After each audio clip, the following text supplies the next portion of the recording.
Merci à vous. La question, on va la découvrir tous ensemble. Le sucre, ami ou ennemi, son impact sur la santé des adultes et des enfants et comment le monitorer dans notre vie quotidienne. En fait, aujourd'hui, et je commencerai par là, la bataille collective est perdue. C'est-à-dire que le sucre est partout, vous le savez très bien. Nous vivons tous, on le disait à table ensemble, dans un monde extrêmement réglementé, extrêmement normé.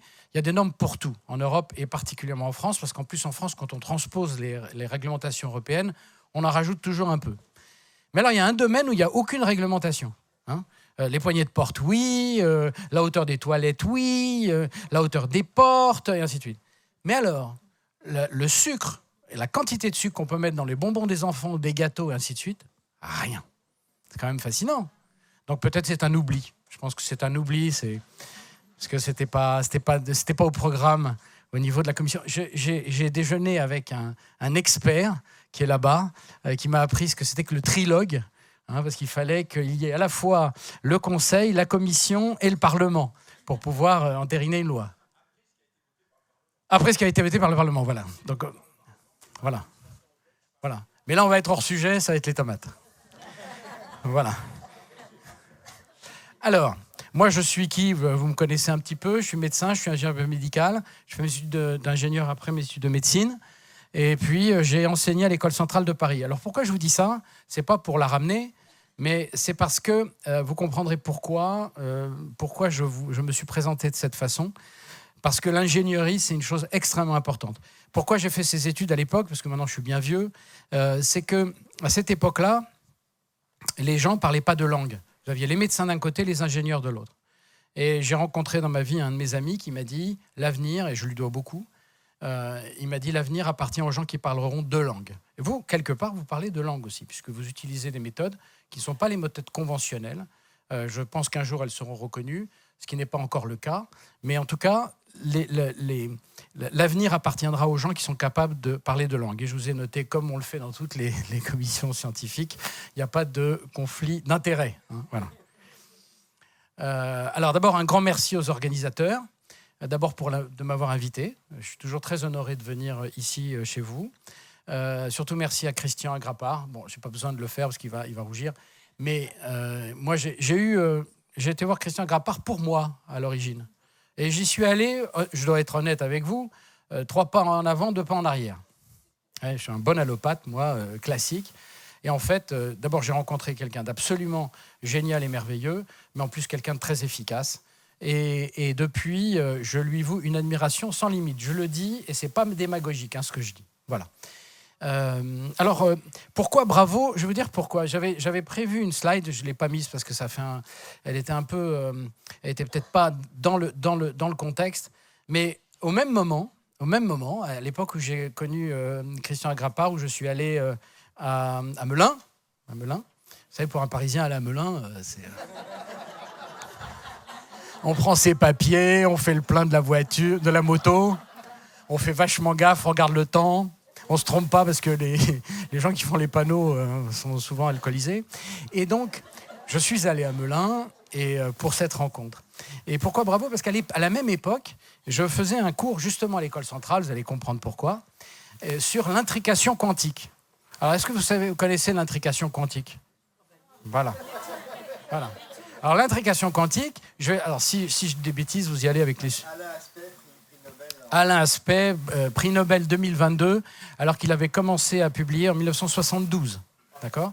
Donc, c'était la mécanique optique à Orsay. Je crois qu'Alain Aspect était là-bas. Voilà, un génie aussi. Il n'y a que des génies, de toute façon, en France. Il n'y a que les Français qui ne le savent pas, donc il faut insister un peu. Voilà. Alors, l'intrication quantique, c'est utilisé tous les jours aujourd'hui. Et si quelqu'un parmi vous me donne la solution et me l'explique, je vous assure, je ne peux pas le couvrir de son poids en or, parce que je ne l'ai pas, mais franchement, je le ferai. Alors, ce que je le faisais à mes étudiants. En fait, l'intrication quantique, vous prenez un photon, vous en faites 2 photons jumeaux strictement identiques, vous en mettez un dans ce bureau, dans un coffre-fort, l'autre, vous le mettez dans un message que vous envoyez à Istanbul. Pourquoi Istanbul? Parce que c'est ce qui m'est venu à l'esprit. Et donc, si vous... Ils sont préparés, voilà, c'est ça. Et donc, si le message est écouté, Vous savez qu'en mécanique quantique, lorsque vous observez un phénomène, vous le modifiez. C'est le principe, le prédicat pur de la mécanique quantique. J'ai vu une médecine quantique, c'est un petit lapsus. Et donc, en fait, quand le message est écouté, le photon qui est dans le message va être modifié, forcément. Eh bien, celui qui est resté ici, dans le coffre, est modifié de la même façon. Voilà. Oui, voilà. Instantanément. Voilà. Voilà. On aurait pu le mettre là, on aurait pu le mettre sur Vénus. Hein, ben non. Ou Mars. Et donc, il est modifié instantanément. Et donc, on utilise tous les jours cette technique. Hein, les militaires l'utilisent beaucoup pour envoyer des messages, pour savoir s'ils ont été écoutés, pas écoutés, puisque la modification, le fait d'être écouté, modifie ce photon.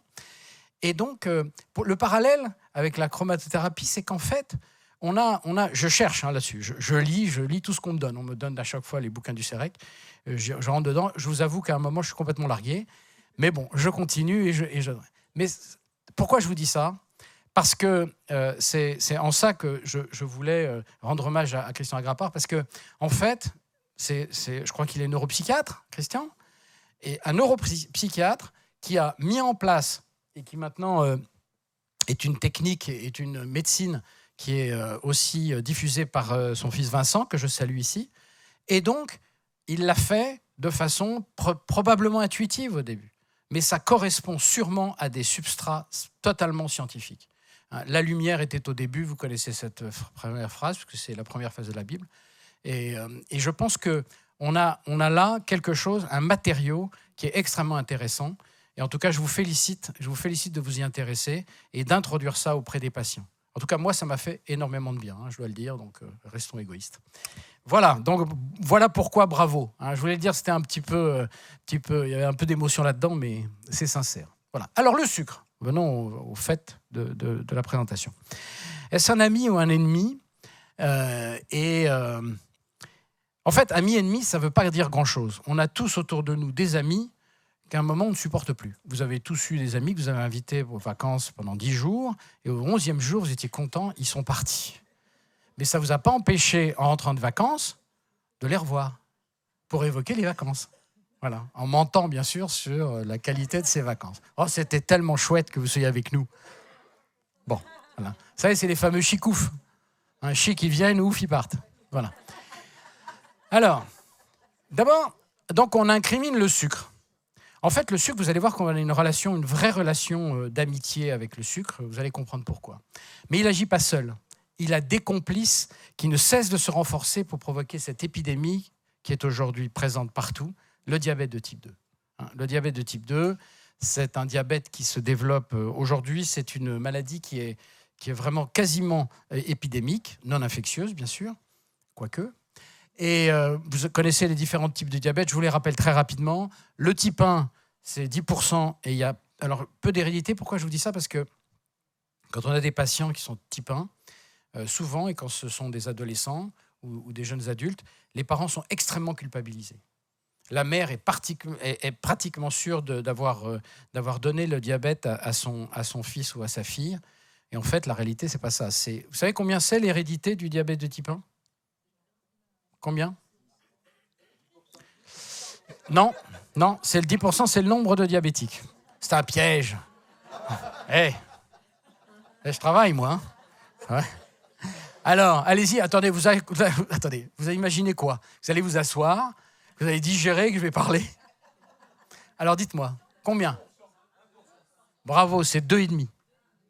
2,5%. Quel est le facteur héréditaire quand on a un parent diabétique de type 2 ? Un parent, alors les chiffres varient, c'est 30, et 2, c'est 50. Vous voyez ? Donc là, et pourtant, il y a les parents qui ont des enfants, des adultes, parce qu'en général, ils sont plus âgés, et qui sont diabétiques, ils ne pensent pas 2 minutes qu'ils l'ont transféré à leurs enfants. Et ben pourtant, c'est beaucoup plus le cas que le diabète de type 1, qui est extrêmement culpabilisant pour les parents. Je le dis pourquoi ? Parce que vous avez des patients, et que c'est bon de faire passer ce message, pour éviter la culpabilité. Parce que vous savez qu'une mère culpabilisée, c'est une mère qui entoure, c'est une mère parfois qui étouffe. Et donc, il faut combattre ça. Donc, il y a 10% des diabètes qui sont type 1. Diabète type 1, diabète auto-immun. Vous connaissez, vous savez comment ça marche. C'est un enfant, un adolescent ou un nourrisson qui a une infection. Il réagit sur l'infection en faisant des anticorps contre son propre pancréas. il détruit son pancréas complètement, et à ce moment-là, le seul traitement, c'est l'insuline. D'accord ? Tous les jours, 4 fois. Cela étant, il y a un truc très intéressant, c'est qu'on s'est demandé, il y a une équipe australienne qui s'est demandé, mais pourquoi ces gamins font des auto-anticorps Et bien, on s'est aperçu que, vous savez, quand les enfants ont des diarrhées, c'est souvent des Coxsackie, c'est des virus Coxsackie type B, et que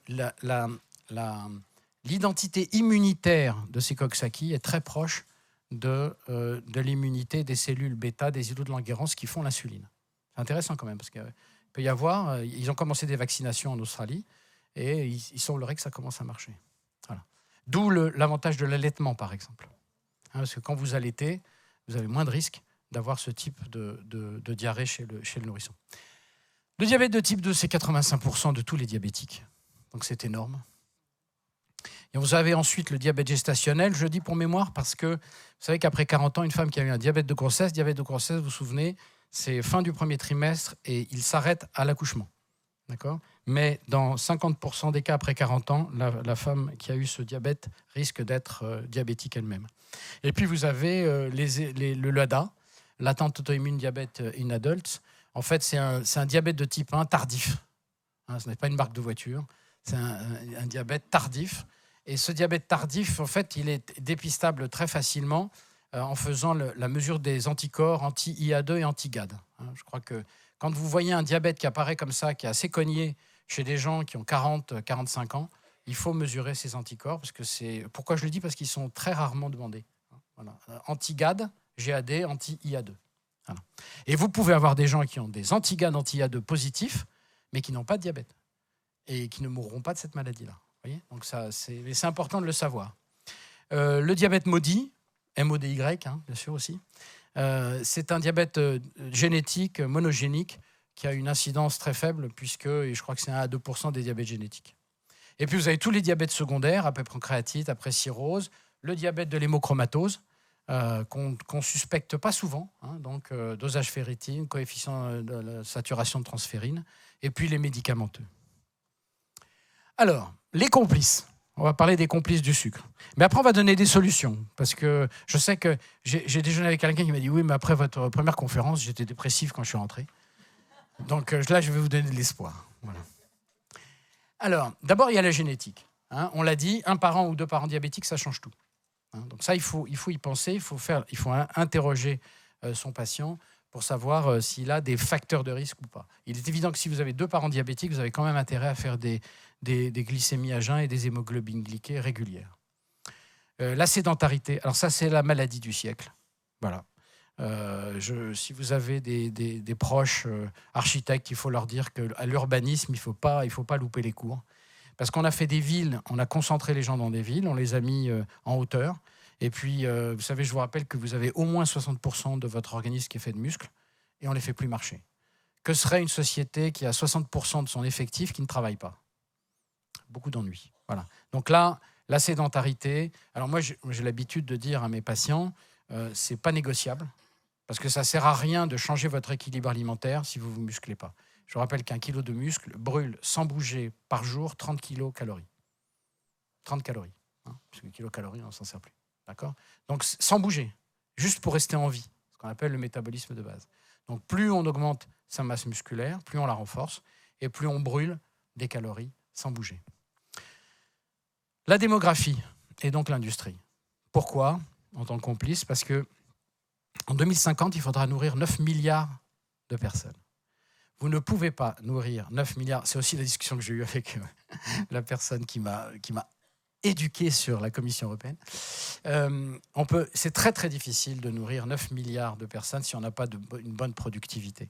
Productivité, ça veut dire souvent agrochimie, ça veut dire pesticides en gros. La productivité à l'hectare dans le bio est de 50% plus faible que la productivité d'une agriculture classique. Et il y a aussi donc le fait qu'il faut des process qui permettent d'avoir des produits pas trop chers. On a bien travaillé d'ailleurs, parce qu'on tape sur l'industrie, mais enfin je vous fais quand même remarquer qu'on dépense 2 fois moins d'argent aujourd'hui que le siècle dernier pour se nourrir.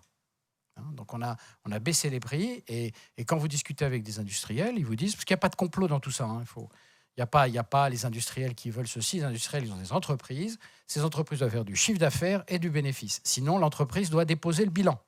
Je le rappelle un peu parce que j'entends souvent les gens dire « Ah oui, mais alors il y a des boîtes qui font des super bénéfices. » Mais ne pas faire de bénéfices, c'est interdit par la loi.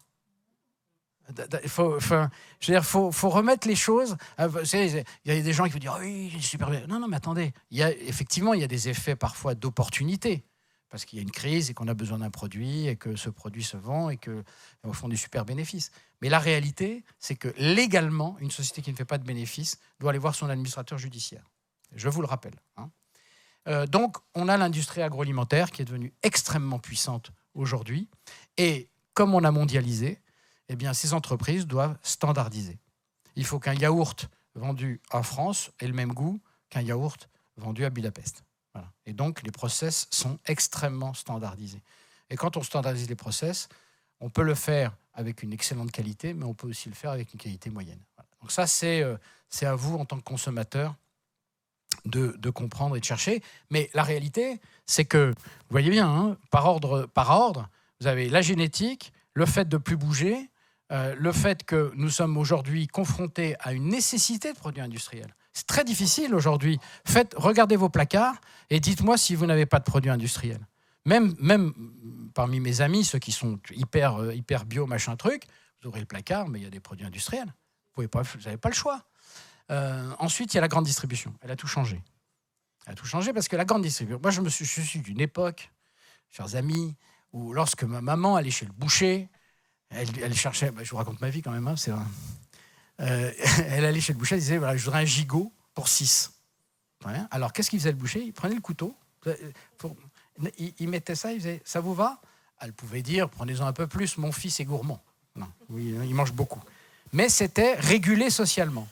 Il était très mal vu dans le voisinage de se gaver. D'accord? Bon, aujourd'hui, que dit la grande distribution? Grande distribution, à la main sur le cœur, elle vous dit, mais moi, pour le prix du gigot de 6, je vous en donne pour 9. Et vous savez qu'on est tous imprégnés dans notre civilisation de ne pas jeter l'aliment.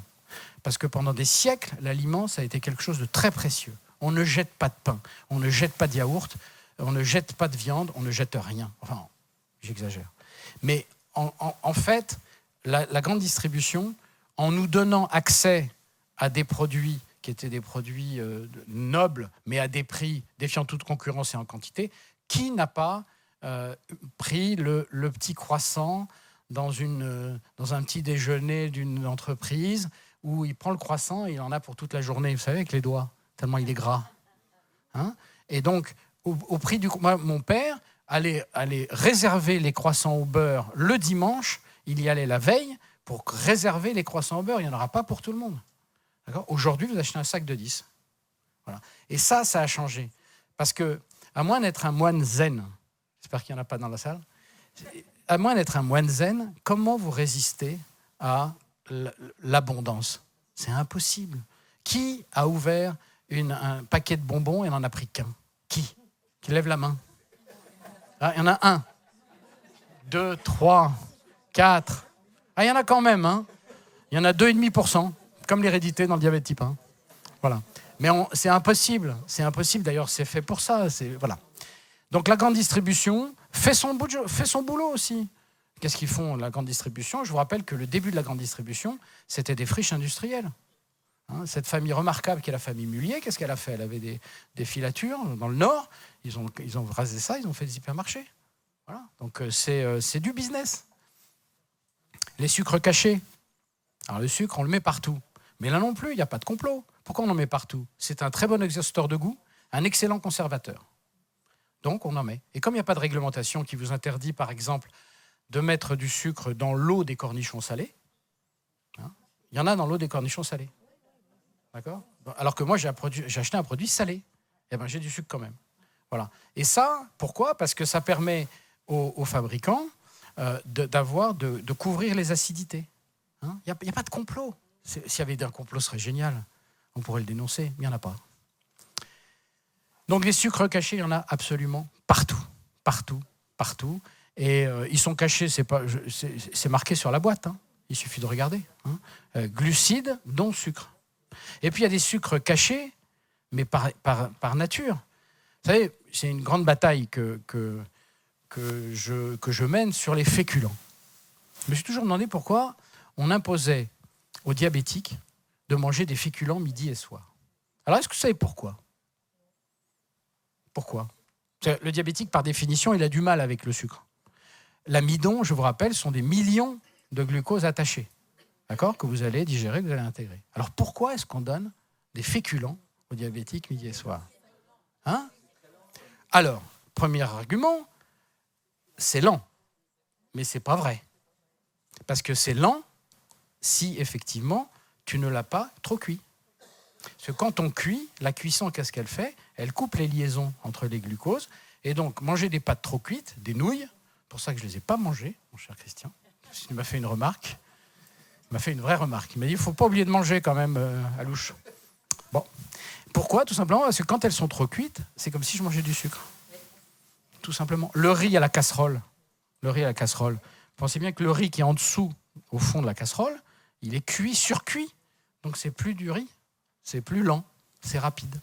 Voilà. Voilà, exactement. Ou on les remet au frigo. C'est ce qui s'appelle, voilà. On va pas revenir sur la... Voilà. Donc, en fait, c'est ce qu'on appelle la rétrogradation des amidons. Quand vous avez trop cuit un amidon, si vous le mettez au frigo, au réfrigérateur pendant 8 heures, l'amidon, il y a une rétrogradation, c'est-à-dire qu'il se refait ses liaisons. Voilà, donc une salade de pâtes, si vous avez fait des pâtes trop cuites, vous les mettez dans une salade que vous ferez le lendemain et vous le mettez au frigo pendant 8 heures. Voilà. Donc les sucres cachés sont partout. Les pesticides et perturbateurs endocriniens. Et je dirais qu'en France, nos agriculteurs font vraiment, vous pouvez me croire, parce que c'est un domaine que j'ai investigué, ils font du bon travail. Ils font attention au dosage. Et les pesticides en France, c'est à peu près tenu. C'est à peu près tenu. Hein, voilà. Mais les perturbateurs endocriniens, alors il y en a partout aussi. Partout. Je vous rappelle que les perturbateurs endocriniens sont des produits qui permettent de protéger. Par exemple, vous avez des grands perturbateurs comme les antifeux le téflon, les PFAS. Alors ça, c'est encore autre chose. Hein. Achetez tous des poêles normales quoi, en fonte. Hein. Alors c'est lourd, c'est très fatigant. Mais le tissu des canapés sont traités anti-feu. Enfin, il y a des perturbateurs absolument partout. Et ça, le problème... remarquez, je vous invite ce soir à rentrer dans votre cuisine et à ouvrir le petit placard en dessous de l'évier. Et vous verrez vos produits de nettoyage. Et le placard d'à côté, avec une petite plaque de contreplaqué ou d'aggloméré, il y a vos boîtes de riz, de sardines et de machin. Si vous vous imaginez que le produit dans la boîte, dans le flacon, lui, reste dans son flacon, il ne reste pas dans son flacon. Il fait ce qu'il veut, le produit dans le flacon. Voilà. Okay. Donc, les perturbateurs endocriniens, pourquoi je dis endocriniens ? Parce que je vous rappelle que le pancréas, c'est une glande endocrine. Et glande endocrine très fragile. Je vous rappelle, le pancréas, il est endocrine ou exocrine. Exocrine, il fait les lipases, protéases, aérénases, tout ce qui permet de digérer. Hein, et ça va dans l'intestin, c'est pour ça que ça s'appelle exocrine. Et l'endocrine qui va dans le sang, c'est les bêta, les cellules des ailes de bêta de Langerhans. Et je vous rappelle que c'est moins de 10% du pancréas. Moins de 10% du pancréas. Donc c'est fragile. Donc les perturbateurs endocriniens, ils auront tendance à être dans les endocrines. Le pancréas, il fait aussi le glucagon. Il fait le glucagon. Alors, puisque tu me cherches, il fait non, mais c'est pas possible, quoi. Moi, je viens en pleine paix. Voilà. Alors, il a raison, c'est l'insuline. L'insuline qui fait rentrer le sucre dans les cellules, donc qui est hypoglycémiante, et le glucagon qui, l'inverse, fait sortir le sucre et qui est donc hyperglycémiant. Mais il y a également la somatostatine. La somatostatine qui est une hormone qui fait quoi ? Ah, je vous ai dit, ça va pas être drôle. Hein. Il y en a qui dorment. C'est quoi son truc, la somatostatine ? Non. Non, en fait, non. En fait, c'est une hormone qui arrête toutes les hormones. Toutes les hormones. Vous avez vu comment le corps humain est fait ? Il y a une hormone qui arrête toutes les hormones, toutes les sécrétions. Donc on s'en sert beaucoup. La somatostatine, vous vous en doutez. C'est le stop. Exactement. La paupérisation des classes moyennes. Alors vous allez me dire qu'est-ce que ça vient faire? Le fameux pouvoir d'achat. On ne parle que du pouvoir d'achat dans ce pays. Voilà.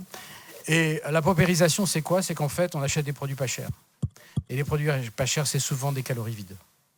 Hein. Donc vous voyez, vous avez tous dans les supermarchés ces familles avec un caddie, et vous regardez le caddie et vous levez les yeux au ciel, quoi. Hein. Et ça, c'est un vrai problème, parce que c'est une question d'argent. On veut faire plaisir à ses enfants. Donc, c'est les sodas, les trucs à couleur, les bonbons, les machins, les petits gâteaux, les trucs. Et ça, c'est lié à cette paupérisation, puisque la classe moyenne paye grandement la mondialisation. Bon, on ne va pas faire de cours de politique, c'est pas grave. Et puis, pour revenir à l'Europe, cher ami, qui est au fond, la normalisation européenne. Et je dis, complice. Oui, parce que pourquoi je n'ai pas ma loi sur la quantité de sucre qu'on peut mettre dans les petits gâteaux des enfants? Voilà. Moi, j'en voudrais une quand même. Puisqu'à chaque fois, on me demande de ne pas faire ci, de ne pas faire ça, de rouler à telle vitesse, de faire machin, de faire truc. Mais alors, pour les gamins et pour nous, on peut se gaver de sucre, il n'y a aucun problème. Voilà. Donc, je le dis avec un peu de rigolade, mais je rigole pas tellement. Voilà. Alors, le diabète, je ne vous ferai pas l'outrecuidance. C'est d'ailleurs une très vieille diapo que j'avais dû vous présenter d'ailleurs la dernière fois, pour ceux qui suivent. Voilà. Donc, en fait, c'est partout et toutes les classes sociales. Alors, particulièrement en France, on a 5 millions de prédiabétiques, 3,5 millions de diabétiques, et on a des dépenses publiques qui sont énormes, parce que c'est 7 milliards, hein, c'est pas des millions. Voilà.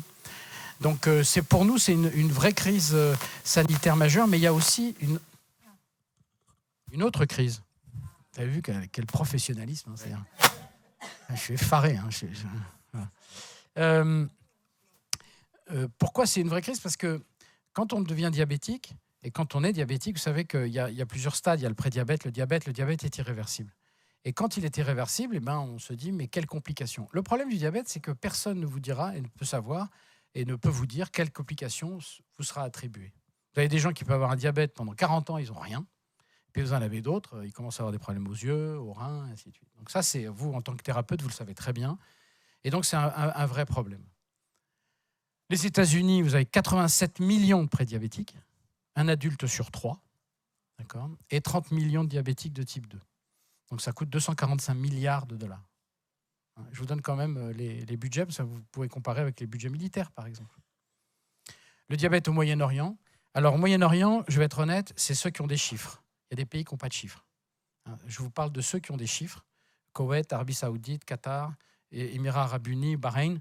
Et donc, ils ont un pourcentage de la population qui est touchée. Vous voyez, le Moyen-Orient est très touché, hein, extrêmement touché. De toute façon, il faut savoir une chose, plus on va à l'est, plus on est touché. Et quand on est au bout, à l'est, en Polynésie, c'est l'incidence la plus forte de diabète, 25% de la population. D'accord ?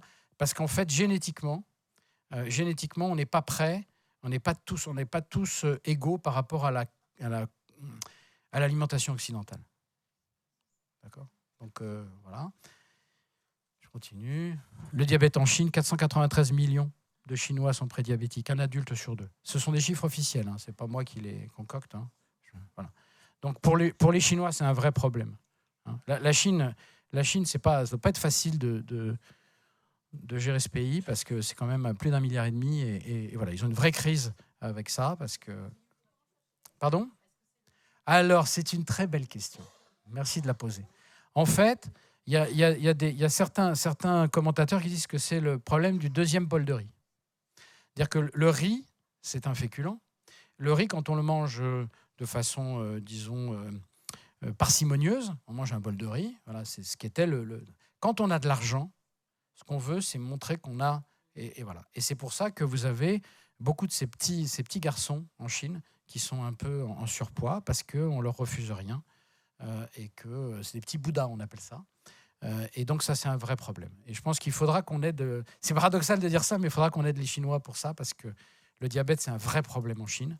Et comme la population vieillit, je pense qu'ils ont devant eux un vrai problème à la fois de dépenses et aussi de prise en charge. Parce que quand on est âgé et qu'on a le diabète, on a des problèmes, il faut aller voir l'ophtalmo. Oui, excusez-moi. La question qui a été posée, c'est est-ce que l'indice de HOMA pour le prédiabète est un indice fiable ?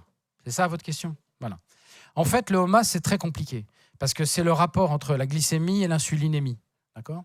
Et que ça dépend aussi du moment où ça a été... L'insulinémie, c'est très compliqué parce que ça dépend de l'heure à laquelle on a pris le truc. Donc le HOMA, faire très très attention au HOMA.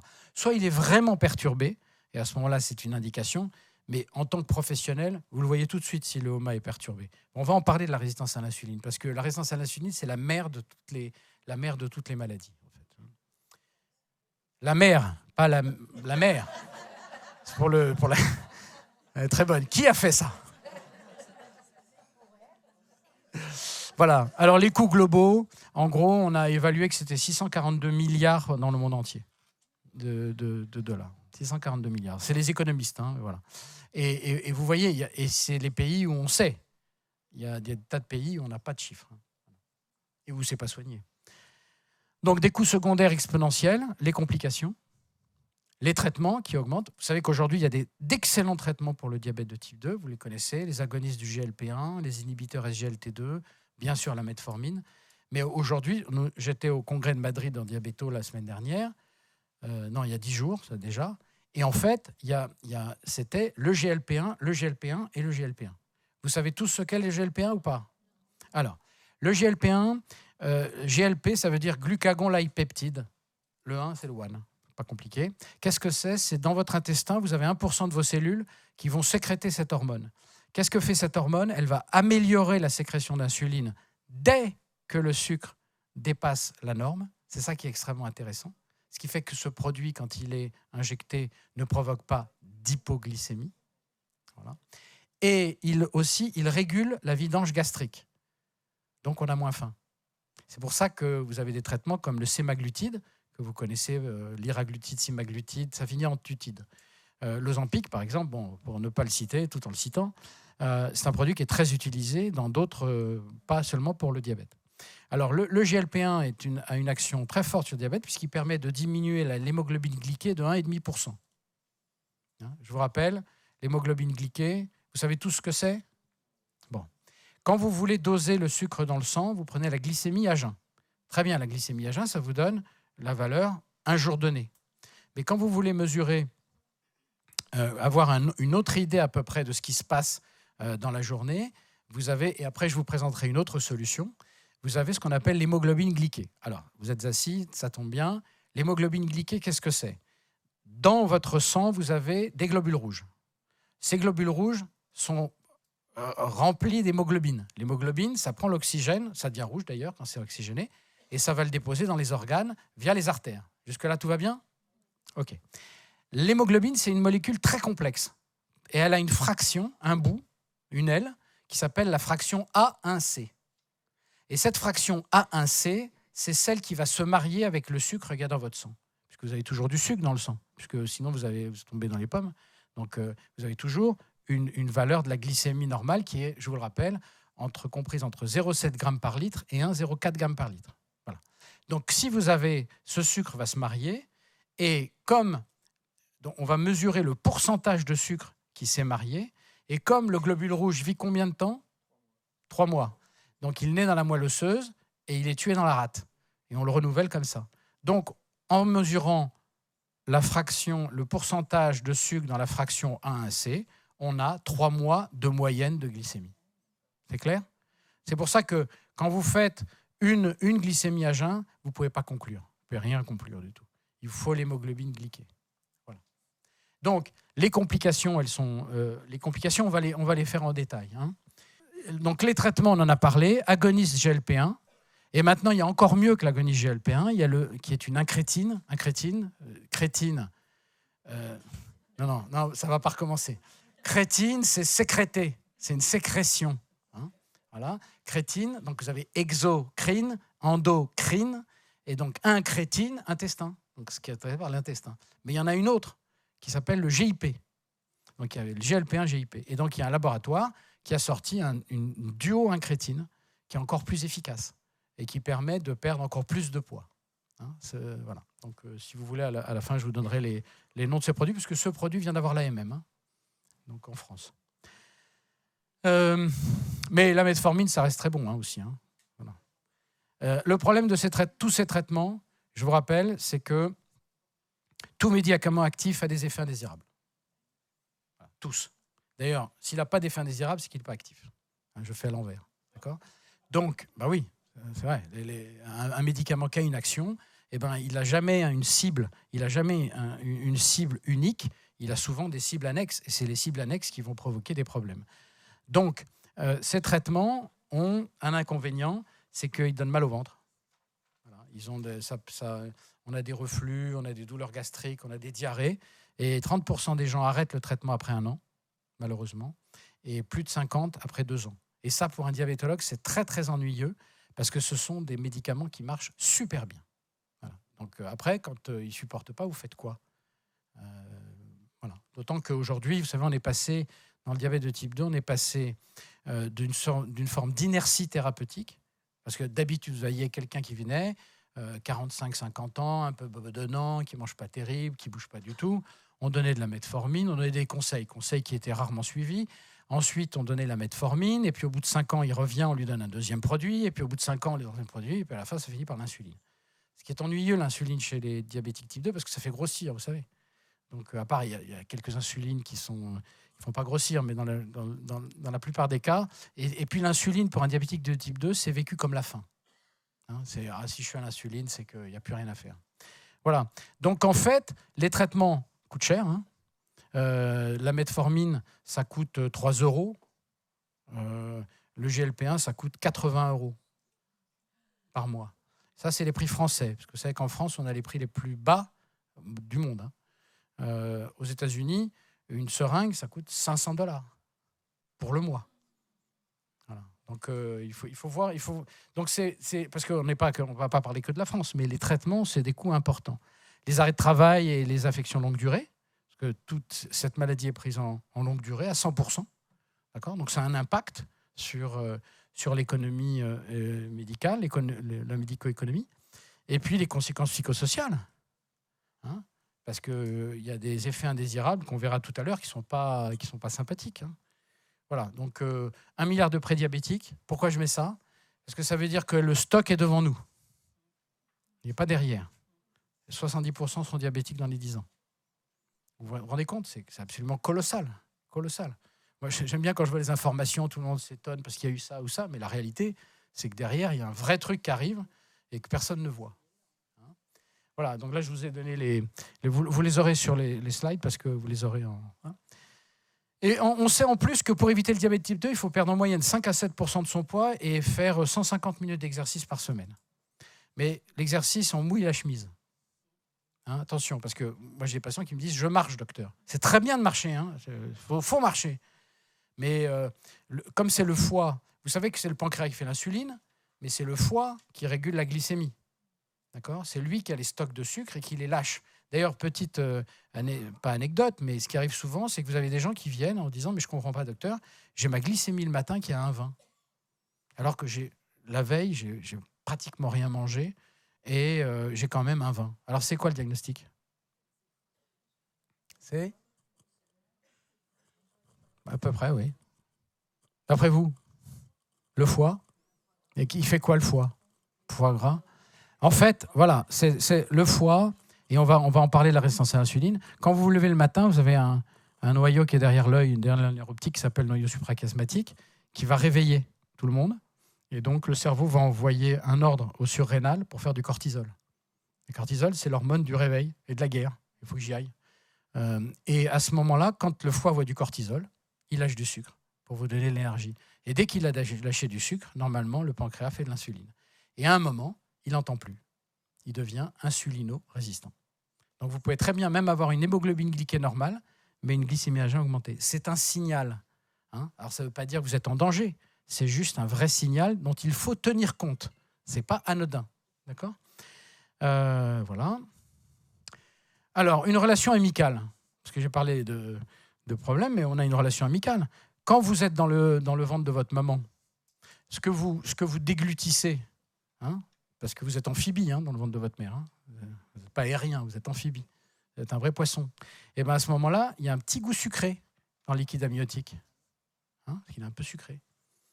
À la naissance, quand vous allez téter le sein de votre mère, si le lait est un peu sucré, ça veut dire qu'il est bon pour la consommation. S'il est acide, le bébé va faire une grimace parce que l'acidité est considérée comme une infection.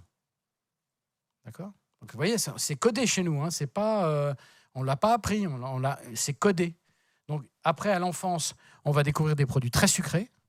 Hein, alors vous faites attention, vous ne mettez pas de sucre dans le yaourt nature, et les gosses s'y habituent. Et puis après, c'est le premier anniversaire, et là, c'est la fin. D'accord ?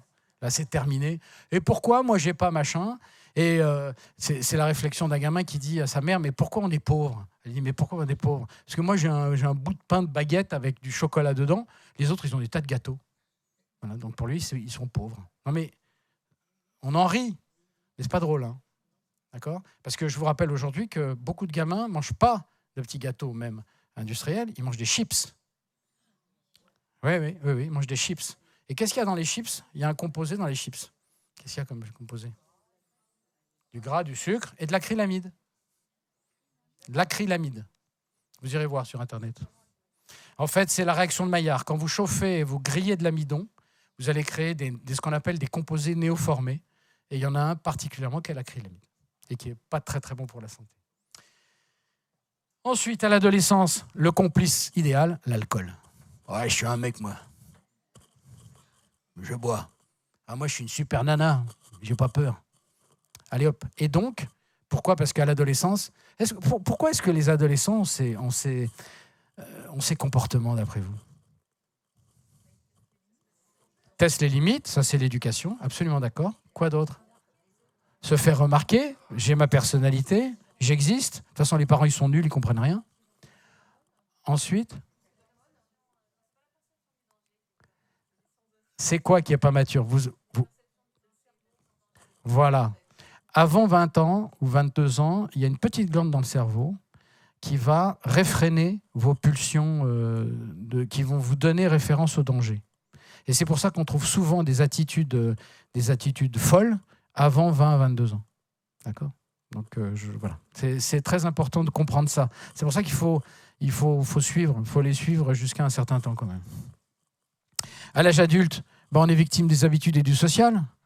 On vous dit que vous avez un foie gras, que vous avez des transaminases à 55, 60.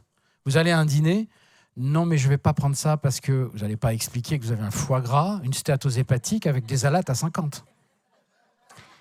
Vous faites ça, vous êtes mal. Donc vous allez dire non, je préfère pas. Mais enfin, mais t'as vu comment tu es, mais t'es super, mais enfin, arrêtez avec toutes ces conneries, le régime ça sert à rien, de toute façon, ainsi de suite.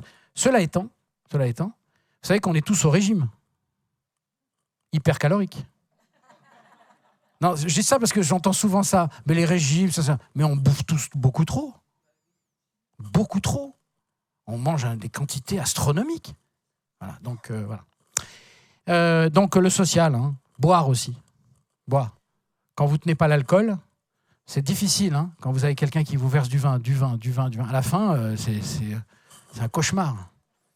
Voilà. À la retraite, eh bien, à la retraite, on métabolise différemment. Hein, on a des récepteurs qui commencent à s'émousser. Vous savez que le métabolisme à 50 ans, ce n'est pas le métabolisme à 30. À 20, on est une chaudière. Vous avez tous eu des ados à la maison. Vous remplissez le frigo, il se vide. Vous remplissez le frigo, il se vide. Vous vous dites, c'est pas possible, quoi. Enfin, pourquoi ? Parce qu'ils brûlent tout. Ils brûlent tout. Voilà. Mais nous, à 60 ans, on ne brûle plus tout. On stocke. On veut tenir bon. Voilà. Donc, et après, il y a un point très important. Je l'adore celle-là parce qu'elle est sortie de nulle part. Quand on connaît ça depuis 30 ans, c'est la séquestration splancnique. C'est quoi la séquestration splancnique ? Ah non, je vous ai dit, hein, j'en vois qui baille. Attention, hein. Non, c'est pas loin. Mais non, oui, oui. Mais la séquestration splancnique, c'est pas la rate. Mais puisque je vous dis que c'est la rate. Non. Allez, ma séquestration. Non. Moi, j'ai le temps. Hein.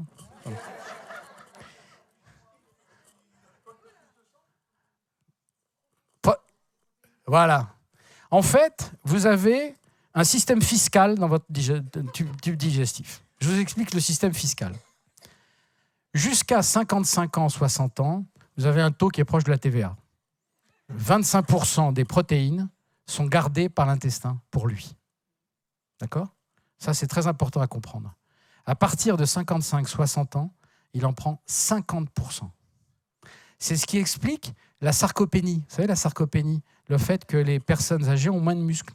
Elles ont moins de muscles parce qu'elles mangent la même chose, mais il y a un prélèvement fiscal qui est supérieur.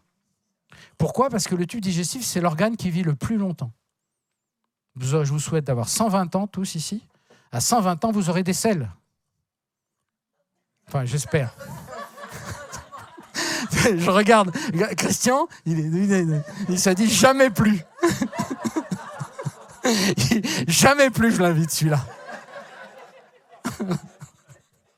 Voilà, non, pourquoi je vous dis ça ? Parce qu'en fait, quand vous avez 60 ans, c'est plus 0,8 grammes par kilo et par jour de protéines, c'est 1 à 1,2. Et des protéines de qualité. Parce que vous savez que dans les protéines, il y a les hautes valeurs et les basses valeurs nutritionnelles. Je vous laisse voir tout ça. Mais pourquoi ça explique plein de choses. Ça explique qu'à 70 ans, on a du mal à se lever de son canapé, par exemple. Parce que les plus gros muscles, le plus gros muscle dans notre corps, c'est le quadriceps. Et puis on se lève, au début, on se lève comme ça, puis après, on se lève avec les bras. Si vous vous accroupissez, vous allez voir que vous avez besoin de vous tenir pour vous lever. Enfin, pas vous, hein. Enfin, mais alors, en plus, il m'insulte. mais c'est un bon test. Donc, voilà. Donc, il faut manger plus de protéines et surtout, faire de l'exercice. Parce que je vous rappelle quand même que quand vous faites de l'exercice, vous faites une chose qui est merveilleuse. À 70 ans, on fait du muscle. Hein. À 70 ans, on fait des neurones. Pourquoi ? Quand on fait de l'exercice, on fait de l'hormone de croissance. Si on fait de l'hormone de croissance, on fait des neurones. Et si en plus vous faites des mots fléchés, vous apprenez une langue ou vous jouez du piano, ben vous allez faire les connexions. D'accord ? Danser aussi. Oui, danser, c'est 75%. Vous avez lu l'étude ? La danse, ça diminue de 75% les risques d'Alzheimer. Je sais pas, chanter, je sais pas. Vous voulez que je chante ? Voilà, allez. Il faut que j'accélère parce qu'après, ils vont me mettre dehors. Alors, il y a 4 grandes pathologies qui peuvent préparer l'arrivée du diabète. La première, absolument, c'est la résistance à l'insuline. La résistance à l'insuline, il faut que j'accélère, hein, un peu. La résistance à l'insuline, voilà. C'est le fait que vos organes n'écoutent plus l'insuline. Les organes qui sont résistants à l'insuline et le plus embêtant, c'est le muscle, le foie et le tissu adipeux. Parce que je vous rappelle que le tissu adipeux est sensible à l'insuline, puisque l'insuline a 2 fonctions. La première, c'est de faire entrer le sucre dans les cellules. La deuxième fonction, c'est la lipogénèse, c'est de stocker. Plus on fait d'insuline, plus on stocke. C'est la stockeuse. Voilà. Ensuite, la NASH, ou maintenant on l'appelle la MASH, hein, depuis 6 mois. Voilà. Pourquoi ? Parce que dans la NASH, c'est non-alcoolique stéatose hépatique, et il y avait une fibrose. Alors que dans la MASH, c'est le foie gras type, où il n'y a pas de fibrose du foie. Parce que vous savez, quand il y a la fibrose du foie, là, ça commence à se compliquer. La prise de poids, qui prépare le diabète, et le prédiabète, qui est l'antichambre. Mais au niveau de prédiabète, il y a déjà souvent des lésions, des micro-lésions. Alors, ça, c'est important. Toutes les complications du diabète sont liées aux atteintes des vaisseaux. Parce que le sucre, on en a besoin, mais il est inflammatoire à partir d'un certain moment et à un certain niveau. Hein, c'est comme vous pouvez avoir un peu de calcaire dans vos tuyaux de cuivre dans votre salle de bain. Si vous en avez trop, à un moment, vous aurez quelques soucis. D'accord ? Donc, il y a 2 pathologies. La micro-angiopathie, je vous rappelle, micro-petit, angio-vaisseau, pathie maladie. Donc, c'est l'augmentation de la glycémie va provoquer une micro-angiopathie, donc une maladie des petits vaisseaux. Où a-t-on des petits vaisseaux ? Dans les yeux. Ils sont tellement petits qu'on ne les voit pas.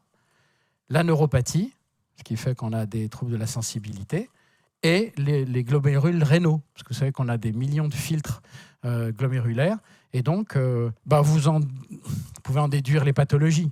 Insuffisance rénale, neuropathie diabétique, c'est les troubles neurologiques, plus parfois associés à des troubles vasculaires qui font que le pied diabétique, les amputations, et l'OPH, c'est la rétinopathie. D'accord ? Ensuite, la macro, et vous voyez, c'est lié à l'hémoglobine glyquée. C'est pour ça qu'il faut tout faire pour descendre en dessous de 6,4. Parce qu'en dessous de 6,4, on sait que grosso modo, il n'y aura pas d'atteinte. Et dans la macro-angiopathie, donc la maladie des gros vaisseaux, c'est artère des membres inférieurs. Donc on a du mal, c'est fatigant, c'est un peu comme le signe de la vitrine dans l'athérosclérose, on s'arrête tous les 20 mètres. Les artères coronaires, C'est pour ça que le diabète est une des premières causes des grandes maladies cardiovasculaires. Je rappelle qu'il y a 30 ans, il y a 40 ans, il n'y avait pas de diabétique type 2 qui dépassait 60-62 ans. Parce qu'ils avaient tous un infarctus majeur. Il faut le savoir. On a fait des progrès quand même, beaucoup depuis. Et les carotides, les AVC. Voilà. Allez, je continue. Une bonne nouvelle, le diabète est bon garçon. Il prend son temps. Il prend beaucoup de temps. Il faut lui barrer la route. Donc ce qu'il faut absolument, c'est la prévention. Voilà. Quand je vois des gens qui ont déjà 1,15 g et auxquels on ne fait rien, moi je suis désolé, il faut agir. Vous ne pouvez pas laisser le diabète rentrer, parce qu'il va s'installer. C'est un chicouf. Parce qu'à un moment, il ne voudra plus partir, il sera très bien dans votre lit. Voilà. Donc il faut intensifier la thérapeutique, et moi je suis un farouche partisan de toute façon, je passe mon temps à ça, à faire de la prévention. Alors il y a une vraie révolution qui s'est produite, ce sont les capteurs de glucose. Alors on va passer un peu de temps là-dessus, enfin pas trop de temps là-dessus. Voilà. Alors ça a été réservé aux diabétiques de type 1, parce que vous savez, on a toujours, quand j'ai commencé mes études, on parlait déjà de la pompe à insuline, et elle n'est opérationnelle qu'aujourd'hui. Ça fait plus de 45 ans quand même. D'accord ? Pourquoi ? Parce qu'on a toujours rêvé de la boucle fermée. C'est-à-dire du fait d'avoir une pompe avec un capteur, et le capteur dit que la glycémie, et la pompe donne l'insuline. Voilà. Donc ça, c'est une réalité aujourd'hui. Voilà. Donc moi, je fais partie des gens qui revendiquent la prescription d'un capteur pour la stéatose hépatique, qui est liée à l'insulinsorésistance, et pour le SOPK également. Vous connaissez tous le SOPK, syndrome de l'ovaire polykystique. Ça touche beaucoup de jeunes femmes. Ça leur donne un hirsutisme. Donc ils ont des poils sur le ventre, parfois sur le menton. Elles ont des règles impossibles. Elles ne peuvent pas avoir d'enfants. Et elles ont pris du poids. Donc c'est vraiment une maladie qui empoisonne. Et en fait, ce n'est pas une maladie gynécologique. C'est une maladie plutôt endocrine, puisque c'est une question de résistance à l'insuline. Vous faites maigrir et vous occupez d'un SOPK. Dans l'année, elle a un enfant. D'accord ? Voilà. Polémique stérile, oui, parce qu'il y a des gens qui sont contre. En disant, alors j'ai même entendu, oui, mais si on le prescrit à des gens qui ne sont pas diabétiques, les diabétiques n'en auront plus.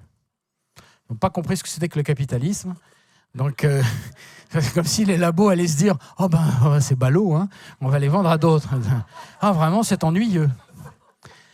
Voilà. Donc, c'est vrai qu'il y a des critiques audibles, c'est le coût, parce que ça coûte quand même 50 €. En France, c'est remboursé uniquement si vous êtes diabétique type 1 ou diabétique type 2 avec de l'insuline. Mais c'est déjà bien, je trouve que la Sécu fait son job. Mais je pense qu'il faudra l'étendre. Et puis de toute façon, 50 € dans une vie, dans une année, c'est quoi ? Franchement, pour savoir comment ça marche à l'intérieur. Vous avez tous des montres connectées souvent, vous avez le nombre de pas, combien vous dormez, combien vous ronflez. Mais là, vous pouvez savoir quelle est votre glycémie quand vous avez mangé une pizza. C'est quand même génial. La capacité du patient et du médecin à interpréter les courbes et les résultats. Voilà. Alors voilà ce que c'est, le freestyle, c'est ça. C'est un capteur qui est de la taille d'une pièce de 50 cents, que vous voyez chez la jeune femme qui se marre bien, là, ici. Voilà. Et les courbes type, on a essayé de les analyser, je dis on, parce que j'ai demandé à un brillant informaticien qui est là, qui est malawi, de travailler sur les modèles pour interpréter les courbes. Parce que l'interprétation des courbes, c'est pas banal, vous allez voir. Ça, c'est la théorie. La théorie, c'est issu de publications sur ce qu'on appelle les hyperglycémies provoquées. Vous savez, on fait avaler 75 grammes de glucose, il y en a un sur deux qui vomit, et après, on mesure toutes les 30 minutes. La bonne courbe, c'est la dune. Cette courbe un peu en rond, c'est prédiabète. Et cette courbe avec deux pics, c'est le Mont Blanc et le Mont Maudit et Mont Blanc. Et ça, c'est le diabète.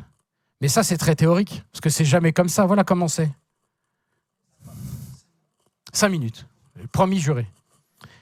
Ils ont une sécurité très féroce ici. Voilà la réalité. D'accord ? Donc, si vous n'avez pas un modèle, on utilise, ce que fait M. Malawi, c'est d'utiliser l'IA, bien entendu, comme tout le monde maintenant. Et on va essayer justement, on réussit à interpréter là vous avez les horaires et on demande aux gens de noter ce qu'ils ont mangé pour savoir. Mais là, ils sont dans ce qu'on appelle dans le range, time in range, parce que maintenant vous avez des cotes. Voilà quelque chose c'est vrai, c'est un cas réel. Et là, c'était quelqu'un qui se réveillait la nuit qui ne savaient pas pourquoi, c'était des hypos. Sans avoir les caractères d'hypoglycémie, vous savez, les frissons, les sueurs froides et ainsi de suite. Voilà. Ça, c'est que, alors qu'elle est c'est une femme. Elle est dans les ranges, hein, elle est même très bien. Eh bien, elle faisait des hypos nocturnes. C'est extrêmement intéressant. Extrêmement intéressant. Je continue vite. Donc, on a aujourd'hui chez Abbott, ils ont un logiciel qui s'appelle LibreView. En tant que thérapeute, vous vous inscrivez, les gens peuvent vous envoyer, vous pouvez consulter, avoir les courbes de vos patients directement au cabinet. Voilà comment ça marche. Vous avez une électrode qu'on applique avec un applicateur, où il y a plein de vidéos, vous pouvez faire, c'est simple. Et l'électrode est plantée dans le tissu interstitiel. Il n'est pas planté dans le... Et puis, c'est pas planté, c'est pas de la ferraille, parce que beaucoup de gens ont peur de la ferraille. C'est pas de la ferraille, une espèce de cile, comme ça, qui se met dans le tissu interstitiel. Avec un problème, c'est que le tissu interstitiel, c'est pas le sang. Donc, le tissu interstitiel, il est ici. Donc, quand la glycémie est là, la mesure donnée, elle est là. Parce que tout ça, on l'a sur le téléphone. Hein. Il y a une application que vous chargez sur le téléphone. Et après, quand elle redescend, quand elle est descendue là, ce que vous donnera le capteur, c'est ça. Bon, il suffit de le savoir, il y a un décalage de 5 à 10 minutes. Voilà, hein. Alors, comment ça fonctionne très rapidement, parce que je n'ai plus que 3 minutes 30. Donc, il y a une réaction enzymatique. En fait, qu'est-ce qu'il y a dans ce petit capteur? Je vais le montrer tout de suite. Voilà le capteur. Je vous ai pris un éclaté. Là, vous avez un capteur de température. Vous savez pourquoi? Alors, comment ça marche? Vous avez une batterie, un processeur qui va faire les corrections et qui a un algorithme pour présenter les courbes, avec un petit réservoir qui est par là, qui est un réservoir de glucose oxydase. Donc, c'est une enzyme qui va mesurer le sucre. Mais la glucose oxydase, sa mesure dépend de la température du corps. Donc, il est obligé de mettre une sensor de température. Voilà, j'accélère. Donc, réaction enzymatique, là, les enzymes, là, température va affecter directement la production, parce que cette glucosidase va transformer en peroxyde d'hydrogène, qui, lui, va faire un signal électrochimique fiable. Voilà. Donc, une chose est certaine, c'est l'avant-dernière. Hein, l'avant-dernière. 80%, si, vous m'avez regardé méchamment. 80% des diabètes type 2 sont traités par des médecins généralistes. C'est le médecin généraliste qui traite le diabète aujourd'hui. Donc c'est très important parce que il faut que la connaissance, il faut donner des outils aux médecins pour justement suivre cette maladie qui est une véritable épidémie. Il est impératif de se former à l'interprétation, important de connaître la technologie et ils apportent une vraie réalité à la prévention. Parce qu'un truc est simple. Ce que vous avez mangé à midi, vous n'avez pas eu probablement le choix, ou c'était un petit bistrot, un restaurant, vous regardez ce que ça donne, immédiatement. Si vous êtes un fou de pizza, vous verrez si la pizza, ça fait monter, ça ne fait pas monter. Si vous aimez les kebabs, j'en sais pas moi. Il y a des tas un gâteau, un truc, vous le savez. Et ce qui a l'avantage chez l'homme, c'est pour ça que vous êtes dans ce congrès aujourd'hui, c'est que quand vous savez, vous vous comportez plus jamais de la même façon. Plus jamais. Hein? Vous pouvez le faire en disant, tant pis, aujourd'hui, je me laisse aller. Mais vous savez, il y a une petite musique, un petit logiciel dans le fond qui vous dit, écoute, arrête, quoi. Tu vois le pic que tu fais? Voilà, j'en ai fait un bouquin qui est là. Voilà, j'ai fait un livre. Et alors là, la bonne nouvelle, c'est pour ça que j'ai demandé de venir, c'est que Yeb Malawi a développé donc un modèle d'interprétation basé sur l'IA pour l'interprétation des courbes. Et c'est une application qui sera lancée bientôt qui s'appelle GLYC, G-L-Y-C, parce que je pense qu'il faut vraiment aider les gens à comprendre comment ça marche, parce qu'il faut leur donner les moyens de se suivre. Le diabète, quand il sait qu'il est monitoré, il s'en va. Hein, c'est comme les amis. Quand ils savent que vous comptez les yaourts qu'il a mangés, ils se disent, bon, je vais peut-être pas rester. Voilà, merci infiniment.